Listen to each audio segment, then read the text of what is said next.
How to fix Instagram Reels lag on Android or iOS phone. Hello guys, in today's video I'm gonna show you how to fix it easy and quick.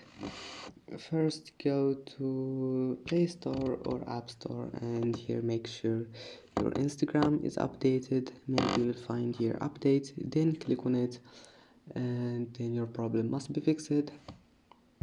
But if that doesn't fix your problem, now go back, restart your phone, turn off your Wi-Fi, close your Instagram and open it again, and then turn on your Wi-Fi. And if that also doesn't fix your problem, then all you need to do just go to settings. This one is for Android phones. Go to apps and apps again.